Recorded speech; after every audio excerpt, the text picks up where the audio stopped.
I'm Pat Doris, and welcome to The Story.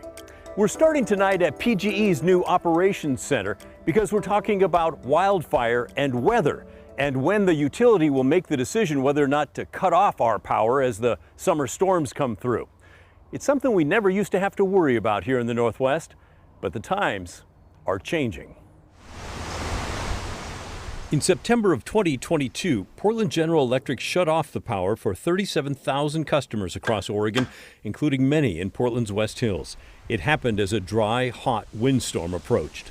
It was the first time the power was shut off in advance of a storm in the city. The concern? That high winds could knock down trees and power lines would go with them, sparking dangerous fires. Pacific Power also cut the electricity to 10,000 customers in the towns of Otis, the Santiam Canyon, and east of Sweet Home. The shutoffs last year followed the disastrous September of 2020 when fires pushed by dry, hot winds killed 9 people, burned 1,800 square miles in Oregon, and destroyed nearly 5,000 homes and structures. Pacific Power recently lost a lawsuit by homeowners who argued the utility was at fault for not shutting off its power lines before that storm. Now, both companies have beefed up their forecasting abilities, which is why I'm at the PGE Operations Center. We'll head over here into the Emergency Operations Center where I'm here to meet their new fire weather meteorologist. This is the place? And here we are with Lisa Krederman. Before this job as the meteorologist for PGE, I was with the National Weather Service as an incident meteorologist. And what I did was I would go out to these wildfires, I would dispatch out to these and be their on-site meteorologist, with my number one priority being the safety of firefighters. So that was a big, that was my main priority, and I took that to heart, and it was a stressful thing, but it was something that I knew I had to do. And I had the tools to do it, just as I do here. I have the certain weather models I look at, the certain thresholds. I talk to people out in the field, and it's a team effort to maintain the safety of firefighters. One of the tools I use is just looking at the visible satellite over here over the Now that she's at PGE, she will be one of the main experts deciding whether to shut off your power as summer storms approach. She'll rely on a wide range of high-tech systems to help inform her decision. There's the live satellite map showing how the weather is moving. This day, it proved sensitive enough to reveal a streak of smoke from the Canadian wildfires that had moved south with a weather system. So the smoke is this light gray area stretching across southern Oregon and into Idaho. And here's our map of all the weather stations across the area. There's also a map crowded with public and private weather stations across Oregon, broadcasting real-time temperatures and wind speed and direction. But if we clicked all, then it would pretty much turn it black because Really? There's so much weather stations across the area now. PGE installed 70 weather stations of their own and taps into the reports of many others. There's also the power shutoff map, highlighting in pink the areas most at risk should a wildfire break out. You have more potential there for that risk than other places in our service territory. One of the most impressive pieces of technology, 26 cameras loaded with artificial intelligence and posted high above the tree line in those areas on the power shutoff map. These cameras are constantly scanning 360 degrees around them to see if there's any potential for any smoke. They can see for 30 miles and accurately detect smoke within 10 miles. So sort of the high-tech version of the old tower lookout? Exactly. When the cameras spot something, they send an alert. They also learn to tell the difference between steam and fog and smoke. As we looked at a feed from the camera on her laptop, the meteorologist showed me an alert from this day, a barely visible trace of smoke. So we can dial right in here, and it's going to go through, and it's very, very hard to see, but just for an instant, I did see a little wiggle right there. Wow, because I was looking at this stuff over here. Right. Which is probably just fog or something. And so these little crosshairs is where that artificial intelligence is saying, hey, it's something is right here. Another alert took us to another slight thread of smoke, pointed to by the cursor in the camera. Just a little wisp. It's going to be right at the top of the triangle. Wow. Oh, yeah. The cameras not only send an alert and a video clip of the smoke, it also shows a location on the map. On top of all that, Lisa Creederman will use computer-generated predictions for what the weather will do in various locations based on current conditions and assumptions and 30 years of historical observations. She knows that making the call to shut off your power is a big decision. How much pressure on you is that, knowing that you're going to affect the lives of thousands of people? It's something that we take very seriously. Public safety is our #1 priority. I know, but do you stay up at night worrying about it, or? Well, yes, but that's just the meteorologist in me. I am always wondering what the weather is going to be doing. But it's something that the 20 years of experience I've had that I have dialed into what is important for wildfire weather. And while she hopes the weather cooperates this summer, her experience tells her it may not, which is, after all, why she's here. I do look forward to fire season just because that has been my focus for so many years. I don't. We're not saying you're looking forward to the destruction right. and stuff. That's why I don't. But it's I sort don't of want like, to come across yeah, as I but it's enjoy game the time. destruction, but it is game time, and the reason why wildfires spread is because of weather. Yeah.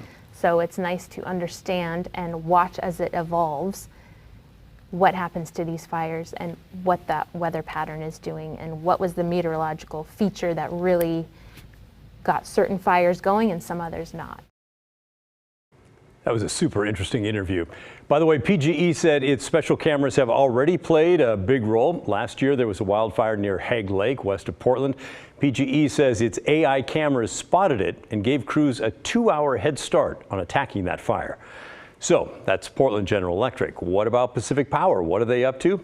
We'll go behind the scenes with their lead fire meteorologist tomorrow night. In the meantime, what do you think about the way that PGE handles this? Did anything surprise you? Share your thoughts. Email us. The address is thestory@kgw.com or call and leave a voicemail, 503-226-5090. I look forward to hearing from you. As fire season really ramps up in the coming weeks, experts are getting together now to look at areas of concern.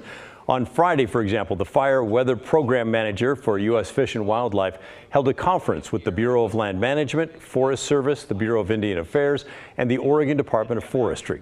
They talked about the dramatic winter rains to our south, which have some parts of southeast Oregon far more wet than normal for this time of year.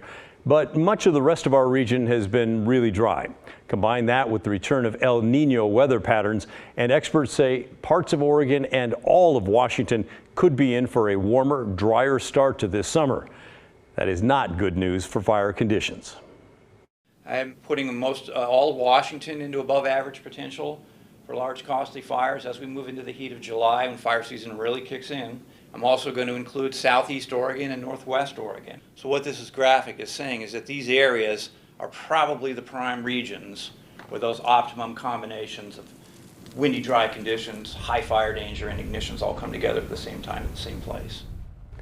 Experts want to stress that more than 80% of the wildfires are caused by people.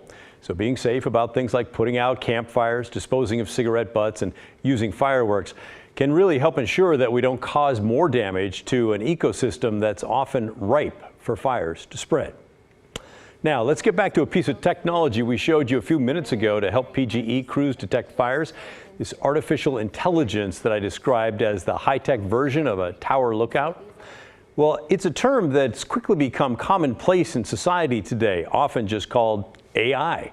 Some people praise it for what it can do for us, but others kind of concerned about computers and robots learning so much that they take over the world. Society seems to be like on a mission to maybe find the middle ground between those two options. Artificial intelligence is now being used in a variety of ways right in our own backyard. Starting today, the Portland Bureau of Emergency Management is using AI to help answer non-emergency calls on the non-emergency line. The hope is that it can cut down wait times on that line, which often has people waiting well over a half an hour, sometimes as long as several hours. But how will this AI service work? Daisy Caballero explains. In a few words, please tell me why you are calling or what you need to do. You dial the non-emergency line in Portland and you'll be greeted by what sounds like an automated answering machine. My vehicle was broken into. This sounds sounds like a theft of some sort. Is that correct?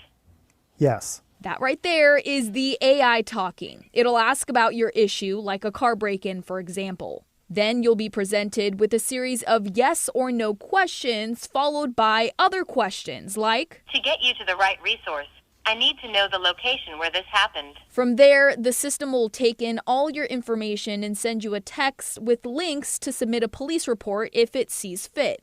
We've been working on it for certainly over a year, and it has taken the vendor some time to really create the platform. They took an entire month's worth of non-emergency call answering and listened to each and every call so they could get a sense of the types of calls that we process through our non-emergency line.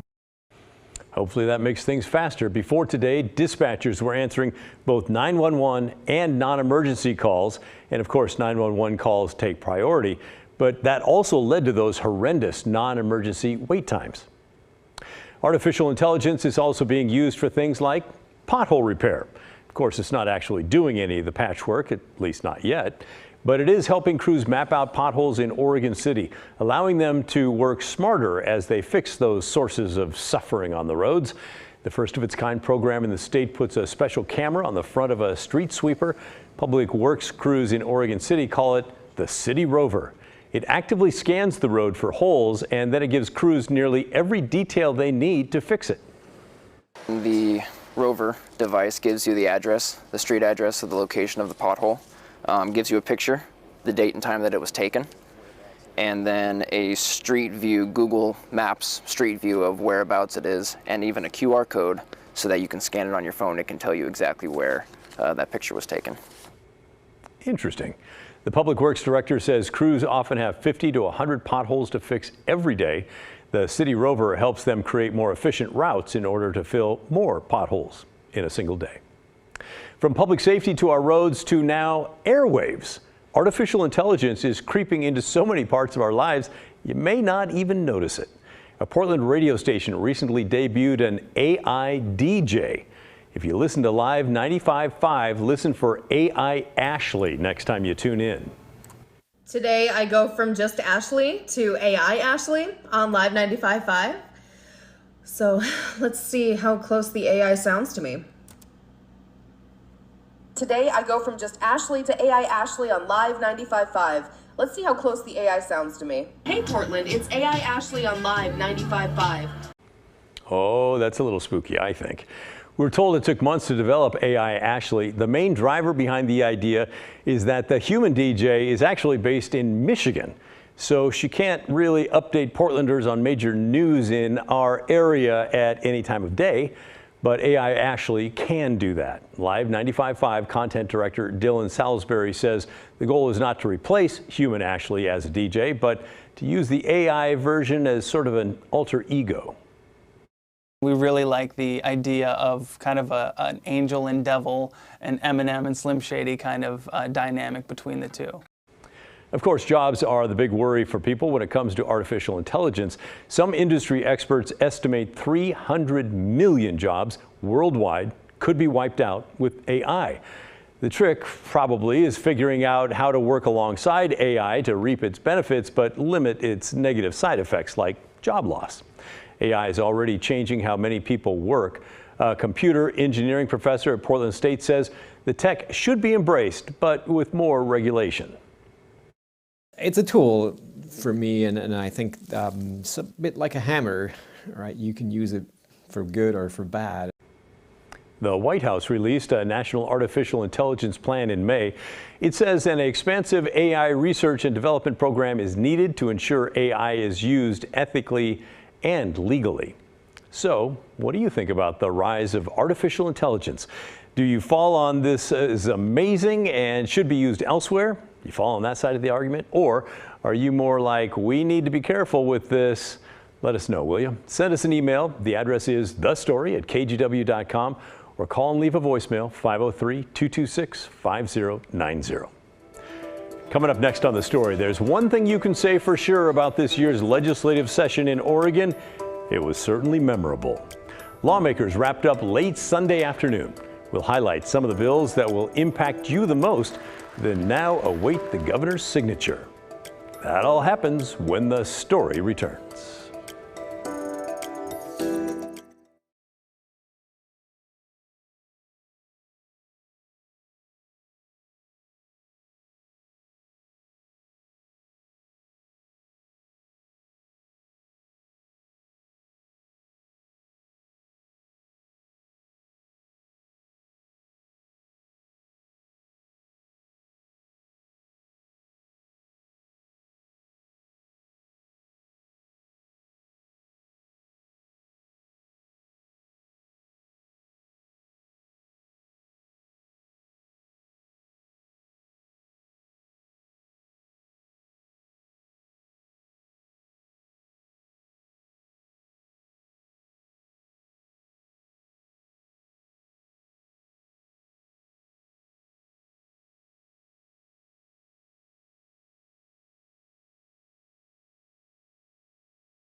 And now to Salem, where Oregon's 82nd legislative session wrapped up yesterday afternoon.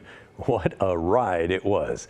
And before we get into this, there is so much to talk about when it comes to what was and was not done during the session. We'll never get all of it, but we will try to bring you some highlights tonight and over the next few days. It's been described as a tale of two sessions. It began with promises of progress, and a lot was done in the first couple of months. There was the governor's $200 million housing package to deal with homelessness across the state. More than $25 million will go to rural counties where the homeless crisis is not as on display, shall we say, as it is in places like Portland. And how about the semiconductor bill? It was certainly controversial, but lawmakers managed to get that bill taken care of before the GOP walkout began.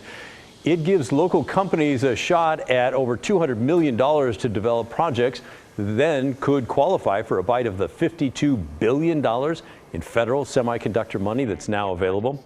It also gave Governor Tina Kotek that land use superpower, as we coined it, letting her bring pieces of land into an urban growth boundary for semiconductor development. The semiconductor bill is meant to be a draw for companies to develop here, and was even praised by the U.S. Secretary of Commerce when she visited in early April. Not every state has a CHIPS Act, a state CHIPS Act, which includes very smart investments like worker training, site selection, and investments in companies. Not every state has, world-class community colleges that are already working with industry. So, as I said, it's competitive, of course, but what you have here is quite exceptional.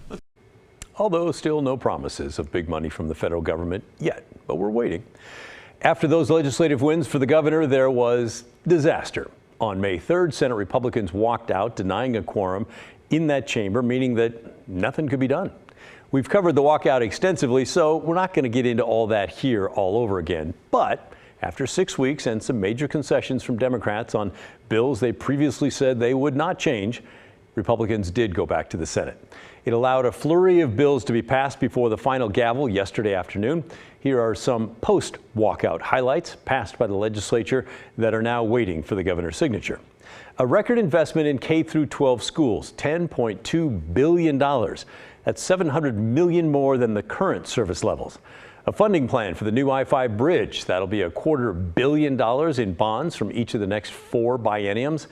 New hospital staffing rules were passed after a compromise between nurse unions and hospital groups. The bill will set certain patient ratios to try and ease the burden of those working in healthcare.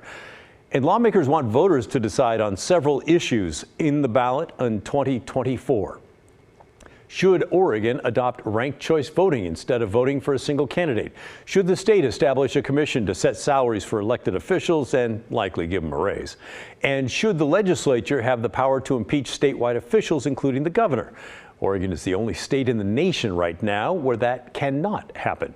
And, oh yeah, they found time to designate the potato as the state vegetable. So there's that. It brings up a whole host of drama with neighboring Idaho, but that is for another day. There was one bill that died late in the session on the very last day, and we'll explore that further in the week. It's House Bill 3414. It was a priority for Governor Kotek. The idea was to jumpstart more affordable housing by cutting through all the red tape. But a late amendment that would have given some local governments the power to expand their urban growth boundaries, that caused a bit of a rift among Democrats, and they didn't end up having enough votes, and the bill died. Again, much more on this later in the week, including how the governor is responding. In any case, our coverage of the session's not over. That's because the governor has a month now to veto any bills that she does not like or parts of the budget that she wants changed. And what about that pump your own gas bill? Pumping your own gas does not save time. I remember when Washington switched over. It was a mess. You do not save money. You do not save time. And it's cold in the wintertime. And it's raining in the wintertime. Well, that is certainly one opinion. The bill to allow do-it-yourself gas pumping is waiting for action from the governor. And when we've asked for your thoughts, a lot of you sounded just like that viewer. We'll talk some more about changes at the pump when the story returns.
Well, no word yet from Governor Kotek's office on if or when she'll sign the pump your own gas bill that sailed through the Senate this week.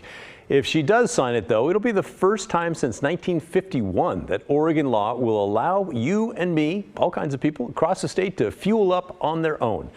Urban counties will still require at least one fuel attendant to keep an eye on half of the pumps, but rural areas could go all self-serve right away if they want to.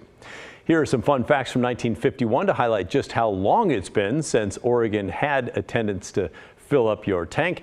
The popular TV show I Love Lucy premiered. Disney's Alice in Wonderland made its debut in theaters. Harry Truman was the U.S. president, and Winston Churchill began his second stint as the UK Prime Minister. Remember all that? Not me. So yeah, it has been a while. We asked for your thoughts on pumping your own gas, and we have to say the majority of you who responded want no part of it. I am totally against pumping my own gas at the pump. 20 years ago, I came here from California, and I thought it was so very special that you had someone actually putting the gas into your gas tank for safety reasons. And I worked, and I had to get out of my car, and sometimes I smelled like gas. I'd get it all over my hands, and it just does a stinky job. So I am totally against pumping your own gas. And Marty wrote in, my feelings about pumping gas are the same as using self-checkout in a store. Not a fan. If I'm paying $4.60 a gallon, I fully expect somebody there to be pumping it for me. You know, I'd love to go to a wedding or a funeral smelling like gas because I pump my own. Where did service go in this country? We're paying high prices for it. I'd like to have some service. All right, and how about this from Mary? First, I don't know how, and I don't want to learn how. Second, safety precautions would suggest no one wants me doing this. Third, gas won't be less expensive if I pump my own. And that is a point we'd like to hammer home because some of you seem a little confused about that. Under this new bill, gas stations cannot charge different prices for self-serve or full service. You'll be paying the same price whether you pump yourself or have someone else do it for you. But there were still several of you praising the bill that sits on the governor's desk. Our most boisterous comment on this side of the issue came from Brandon. Hallelujah, hallelujah, hallelujah. The ridiculous law requiring someone to pump my gas is almost dead. Oregon's been home for 25 plus years, and there's so much I love about our state. Being able to pump my own gas will add to my list. Get your pen out, Tina. Let freedom ring. And Senate Minority Leader Tim Knopp even released a statement. I have pumped my own fuel for years. I have yet to light myself on fire. I have yet to cause any problems whatsoever as it relates to self-serve gas. I know Oregonians are ready. We'll certainly keep you posted whenever the governor makes a decision one way or another on this, but all signs are pointing to her signing that bill. And we're going to end with this viewer comment who came in from Mike. He says, you know, doesn't matter to me. I'm sure that's the case with you too. He wrote to us and said, I just don't care. I drive an electric car. So how about that? Hey, that's the end of our show. Thanks so much for watching. And remember, the story, our collective story, well, that never ends. Stick around now for the news at 6:30, and I'll see you right back here tomorrow.